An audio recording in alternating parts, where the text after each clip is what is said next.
Hello, everybody. It is Monday. How are you doing tonight? Welcome to Monday Night Live. Yes, live Monday night. It is great to have you with us on Monday, March 15th. We're halfway through March, people. Halfway through March already. Welcome to the party. How was your Monday? Tell me about your day. What are you grateful for this Monday? Happy Monday, Kitty. Great to have you here. What are you grateful for this Monday? Tell me about your Monday. The Ides of March. Hey, Adele and Dazzle. The Ides of March. I hear ya. Today was depends on which part of the scene you were at in our locations where things were busy. Behind the scenes, things were very busy. In store, a little slower traffic, but higher on clothing. Little slower start to Monday for home decor. Hey, Heidi, how are you? Congratulations, Kathy, on getting your taxes done. That is great. How are things in Iowa? Heidi. Yeah, it was cold today. I was out on the truck some today. I put in the hand warmers when I was out on the truck some today. Yay, Heidi! Now we can start working on your second PPP. We're gonna be able to. We're gonna get you a second PPP. We will circle back on that, Miss Heidi. I'm very excited about that. We're gonna talk about PPPs tonight.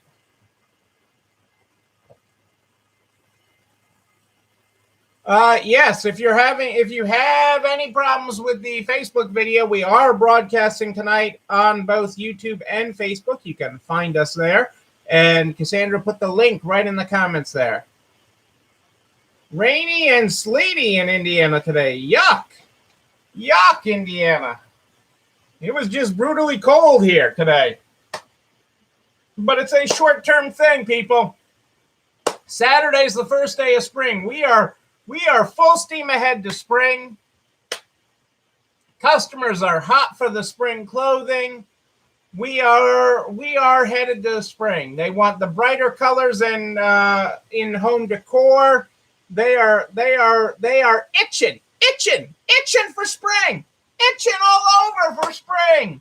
Yes, they are. It's gonna happen, people. It's gonna happen. I was sitting noticing some of the buds on the trees the other day. Yesterday must have been. I was noticing as the trees were blowing all over the place. You can see the little buds starting to come on. The spring is coming. As the clouds move out, brighter days are ahead. Brighter days are ahead for you. Yes, they are. A little snow, Adele. No snow. Yuck. Yuck. But I've been saying that. One of my neighbors is a pizza place, and he set out his outdoor tables the other day. I'm like, yeah, we're still due for one more storm here, before people are gonna, we had that nice day and he set out his tables, and I'm like on his patio, and I'm like, yeah, you got a little bit, I think you're a little premature on that. Although I think I'll take the snow tires off the car the next time it goes in. Hello, Jennifer. How are you? Great to have you here tonight. Great to have everybody here. Let's get started. We got a lot going on, and I've been behind all day, so I haven't had dinner yet, but we've got a lot going on. So let's get right to the Good Morning, Good Night book. The Good Morning, Good Night book is how we start this program every night. If you're following along, tonight we're on page 10. Page 10 in the Good Morning, Good Night book. Good morning. You're going to make mistakes. You're going to fail. You're going to get back up.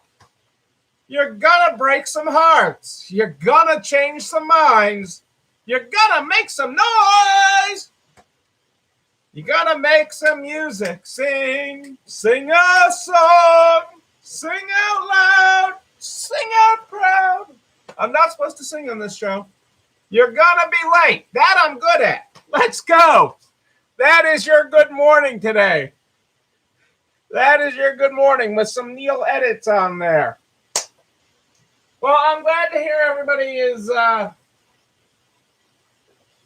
not having an awful Monday. You know, maybe not a light the world on fire Monday, but a good Monday. Hey, Nebraska Angie, how are you today? It is great to have you here. It is great to have you here. But it's nice to put the first half of March in the books.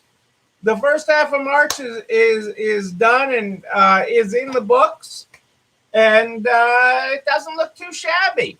Again, I don't want to get complacent with this. You know, those of you that are starting to have improved sales, I don't want you to get complacent with it, and I don't want you to get overly crazy with it. And we're going to talk probably tomorrow night because I don't have my stuff ready tonight for it. But we're going to talk budgeting and very conservative budgeting tonight. Tomorrow night, probably, because I promised you I'd talk about it this week. Tonight, I'm going to help you if you think about if you had an extra $350 million, what would you do with that? Stick that in the back of your head for a little bit. But you know, I don't want people to get overly... we have a tendency in this industry to do, you know, from a budgetary perspective, and that's where we got to talk budgets, is to, when we all of a sudden start getting busy, we just got to throw lots of people and lots of money at it. And that's not necessarily the right thing. And, you know, so I just want to make sure we take a conservative approach to things so that you build back your reserves, you build back money, you pay yourself back, you pay yourself first, actually. And so we're going to come back to that. That's going to be an I'm knocking things all over the place here. An overarching theme this week. So we'll come back to that. Let's take a look at a few things that are happening in the world. Adidas aims to be 50% DTC, direct to consumer, by 2025. A new 4-year strategy is predicated on doubling e-commerce sales, building up an athleisure offering, and refocusing on women. Focusing on women, there's something nice, among other things.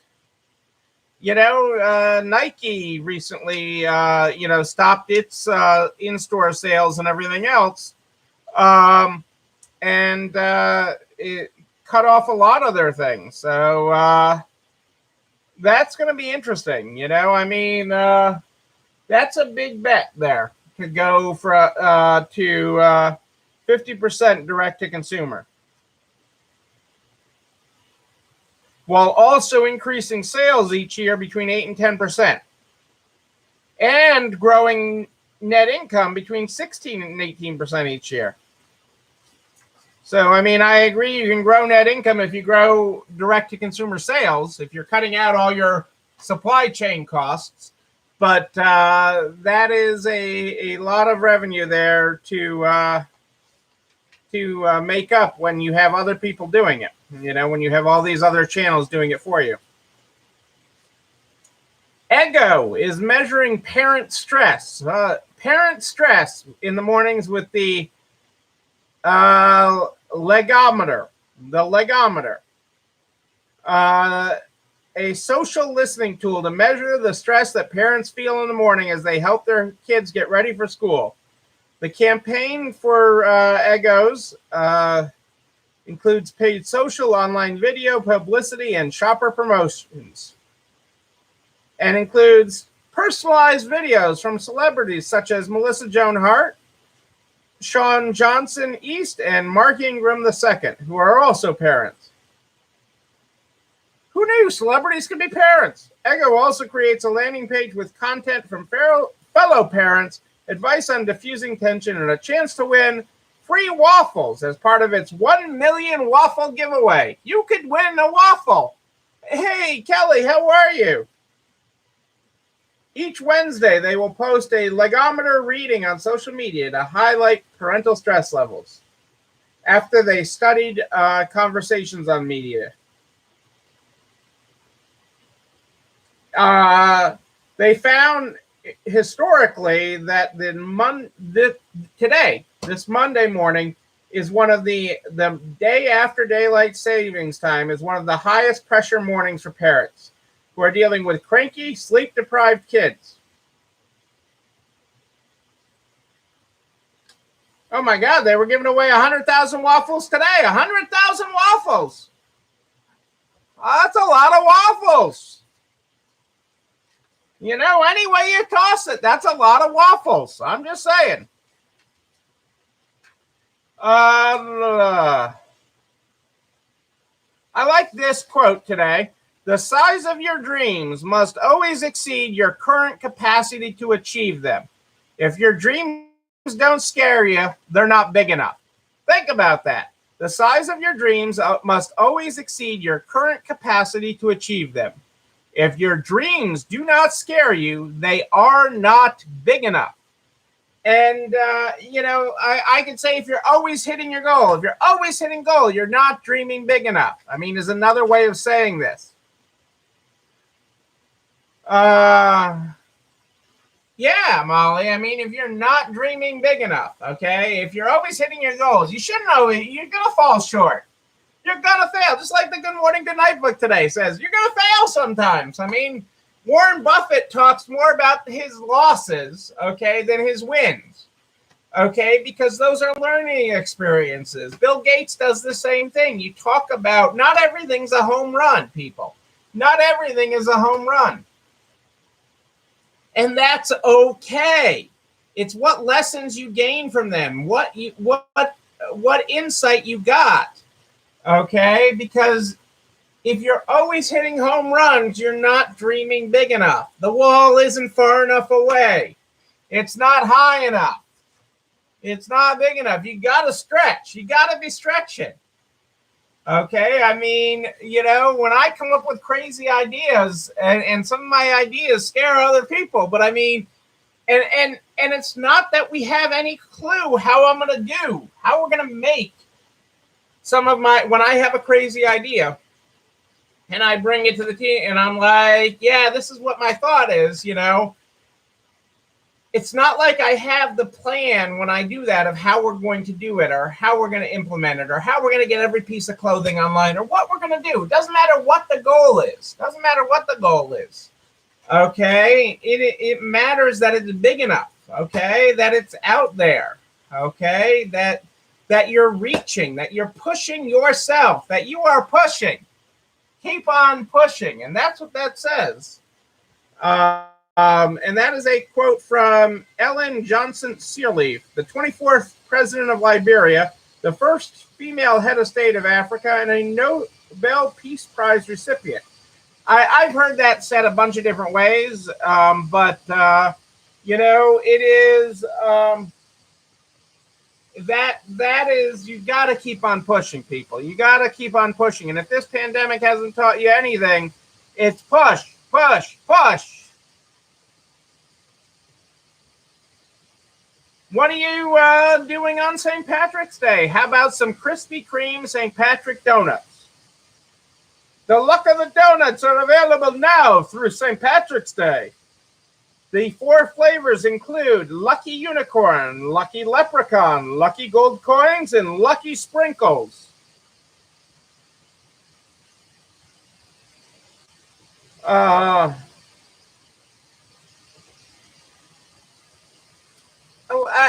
It's kind of interesting that they're only doing this in shops in New York, New Jersey, and Canada.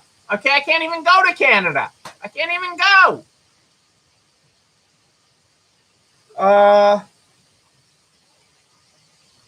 And it'll give away free green glazed donuts for those wearing green on March 16th and 17th.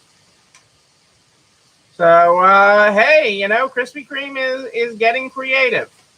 And who doesn't like a good Krispy Kreme? Yes, Kelly, Krispy Kreme. I love Krispy Kreme.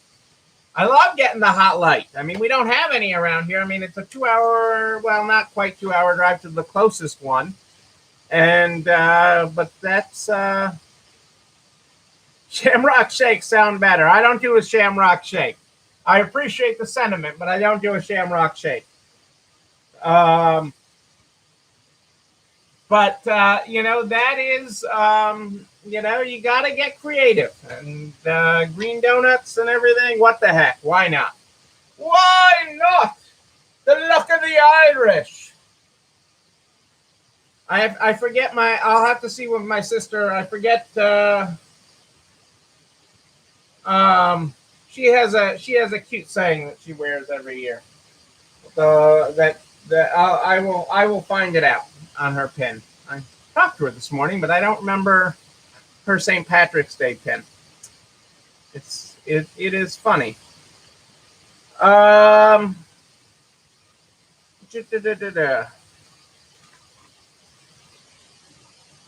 going to save that because I don't have the graphic scheduled yet. I got to schedule that graphic. So what do you do with $350 million? That was the question. Just say no to green beer. I am there with you, Kelly. There'll be no green beer in my future. There is no green beer. That and like apple cinnamon beer. That ain't my thing either. So what do you do with your extra $350 million? That was the question I posed to you earlier on. And I will tell you what you do with it. Or what one person who has $350 million does with it anyways. You may have other ideas should $350 million pop into your lap. But you still can't buy a boat. Okay, you still can't buy a boat. But you can open stores. You can open stores. And that's exactly what the new partner in Toys R Us plans on doing. Toys R Us brand management company, WHP, announced it has acquired a controlling interest in the True Kids, which is the parent company of Toys R Us and Baby R Us brands that bought all the intellectual property out of bankruptcy. And they plan to open a number of Toys R Us stores this year.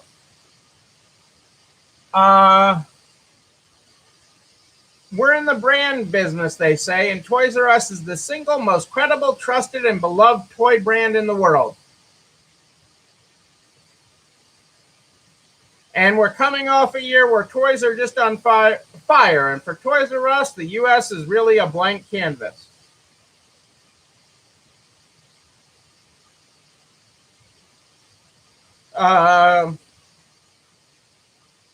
But that is actually very good. I mean, everybody wants to be a Toys R Us kid. And again, where are people that have money doing with it? Okay. So that's the thing to remember. True didn't have the money behind it to make it happen. True did some pop-ups and things, Kitty, but they didn't have the money. They spent all the money, and I'm going to talk about that. Those are great questions. Okay, so let's answer both of them. Kitty asked, how is this different from what True did before? And this is different because True spent all their money on getting the intellectual property out of bankruptcy court and did some pop-ups and did some partnerships. They didn't have the money to go on any massive store reopening. And Kelly's question was Toys R Us even profitable? The local always looked trash. And that's a great question, Kelly. And yes, before it was owned by venture capital, Toys R Us was profitable. And there was a great interview one time, and they were meeting in Toys R Us New York City flagship. The president of Toys R Us was being interviewed in New York City's flagship. They had a Ferris wheel in it in Times Square. Okay, and the store was gorgeous. If you'd never seen it, it was an absolute showpiece. Okay, it was what a flagship store is designed to do, and be the brand image. But the person conducting the interview, Kelly, asked exactly that question. He said, this store is amazing. It is clean. It is, the light, everything is just amazing. And the condition that it's in. And it was an awesomely fun place, Kathy. It was. It just brought out the kid in you whenever you walked in there. Okay. And it was amazing. Okay. And the person asked the person that was conducting the interview asked the president of Toys R Us, said, "Hey, this place is amazing. Love it. It's clean. Everything is great in here. My Toys R Us around the corner from where I live, not so much. It's kind of beat up. It's kind of, rough." And the president of Toys R Us didn't miss a beat. Could we be better? You bet you at each and every toy store. But he had a metric, and I forget the exact number. But he's like, your local Toys R Us has this many gazillion, and it was the metric for the number of kids that go through that store a year, through a local Toys R Us store on average, was ridiculous. Okay. And, it doesn't matter whether it was in a major city or an east middle of nowhere. Okay.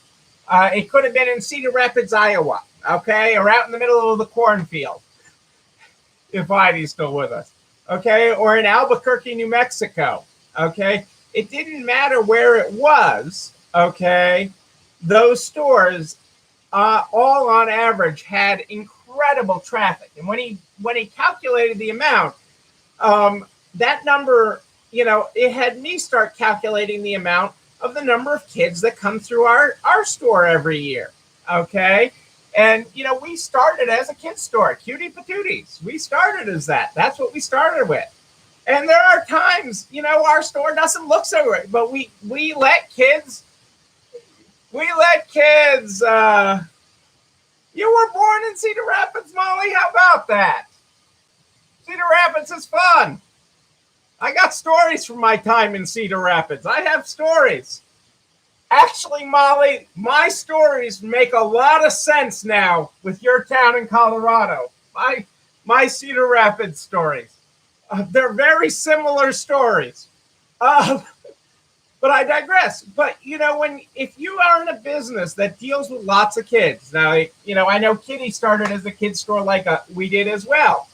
And when you do that kind of math of how many kids come through your store here, and you want them to be comfortable, you want them to be at home, that parents feel safe letting their kids run through our store, while also terrifying, is incredibly humbling and something we are grateful for, that they feel at home in our stores.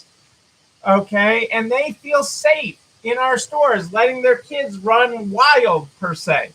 And that parents feel that way in a Toys R Us is an incredible thing. So when you extrapolate those numbers, it is, and that's what he used as his explanation of why the stores get beat up. The president of Toys R Us at the time. And I really liked that. My store is not perfect. It's not a show place. But we let kids be kids, and we're okay with that. One of my favorite stories. Well, I have so many, but I have a lot. All my stories are true. You know that. Okay, I don't make up any of the stories I tell. But one time, I'm getting a call. Actually, during a NARTS conference, I'm getting there and I'm in a meeting. I'm getting texts and calls. A boy set out, kids that play caution cones. He made a square with kids that play caution cones that we had for sale in the store. He made a square with it, and then he peed in the middle of the square. I mean, how can you not? I mean, you just got to say. And I was wherever we were at conference. I'm like, what do you want me doing with this? I'm like, besides laughing. Okay. I mean, you have to look at that, and you have to look at what's happening So yes, I think Toys R Us will do better. They'll invest in their stores. When they got bought out by venture capital, they really stripped them of everything. I mean, you look at different companies that venture capital has bought. They in retailers, a lot of venture capital does not understand retail. They saddle them with debt and really hamstring them. So I'm hopeful that the new Toys R Us, with their new $350 million today, that they don't blow through it and they bring back an iconic brand. Because we all don't want to grow up. We want to be a Toys R Us kid. Okay? Even Adele wants to be a Toys R Us kid. Dazzle wants to be a Toys R Us cat. I don't know. That's the way we all roll, people. That is the way we roll. We wanna do these things. They bring back nostalgia, and that's what this is all about. People are looking for nostalgia. We talked about that at Christmas a lot, and that's what they want. They want to think of better times. Parents remember that, okay? And when they're willing to be back out with their kids, they're going to be willing to be in a place like Toys R Us, where their kids can wander with imagination, with their eyes open so wide. It's really cool. It's really cool. What else is going on? OSHA is still working on their emergency. What are they calling it?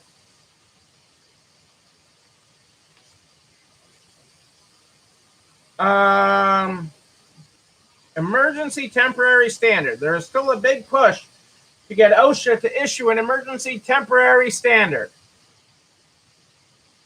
And OSHA has issued a national emphasis program to focus its enforcement efforts on workplace. It believes the risk of contracting the coronavirus is high. Included among targeted industries are supermarkets and other grocery except convenience stores, discount department stores, general warehousing and storage, full-service restaurants, and limited service restaurants. The program seeks to target employers for enforcement actions that retaliate against workers for complaints about unsafe or unhealthy conditions. I mean, I don't know what's going to happen with this OSHA standard and how it'll affect the states. OSHA as a whole, okay, to visit every business in the United States would take the current staff of OSHA 165 years. So I'm not expecting, in-person things, but you're gonna, you could end out with some things happening, especially in bigger stores, or if you have an employee issue who's concerned about things. It's important to take all concerns seriously. We've actually had a couple of requests a few requests in the last week from customers asking what our COVID safety standards are at this time. Part of that I think is just some people that have been cocooned in are ready to get back out into a store, and so they're asking what we're doing. We've had that around consignments. We've had that around what do we require, like masks and things. What are we doing? Frequent cleanings. We're still doing all those things. But the fact that it's been a discussion item lately is, because we've been doing it so long, it's weird to have it as a discussion item. But the fact that the administration is pushing this from an OSHA standpoint is kind of interesting. But, things continue to improve. Connecticut announced today that everybody, all adults will be able to get a vaccine after April 6th. I think it is. Today is what they announced. So, the rollouts are happening. Vaccines are getting out there. There are things getting better. But we do need to be aware of that. OSHA is doing that. The House was supposed to take up a bill today to House Resolution 1799 to extend the PPP program by an additional 2 months from the current expiration date of March 31st. It will also extend the program's funding authorization through June 30th and require the Small Business Administration to spend the final 30 days closing out applications that were submitted before June 1st. Now, this hasn't become law yet. It is looking good. If you have not gotten a PPP, well, let me back up. If you've applied for a PPP, I'm seeing that money rolling out now. Okay, applications that have been tied up for a few weeks. I mean, I had heard from people all weekend long about approvals, just like Heidi got her approval today. So I'm hearing that regularly. Okay, if this was your first PPP, you will be eligible for you can still be eligible for a second PPP. I'm going to cover that a little later on another day, but you can be eligible for a second PPP still, if this was your first PPP. Okay, the odds are good that the PPP funding will be extended, but it is not a certainty. So banks are advising that if you have not applied for a PPP, that you apply by next Monday, okay, to get in before the current ending date of the end of the month, so that they have time to get your application in. Because banks have to process your application first, then they send it to the SBA. So that gives the bank between the 22nd and the 31st to get it to the SBA. And so that is what banks are recommending. That is what I'm hearing from all my friends in banking. So just keep that in mind, as I don't want anybody to run into an issue. And this is time sensitive. The employee retention tax credit, which we will go into again in exorbitant detail. Exorbitant? Lots and lots of detail. Lots of detail. We will go through it, okay?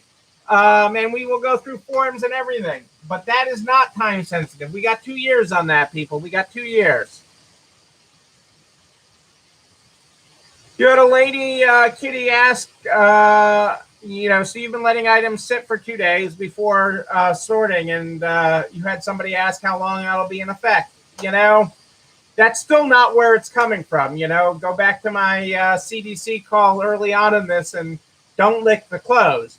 But I understand the concern. And right now we have to appreciate everyone's concern, and we have to continue to appreciate that. Whoa, Facebook just cut me off. Facebook just completely reset on me. So I am sorry, folks, if you lost me over on Facebook.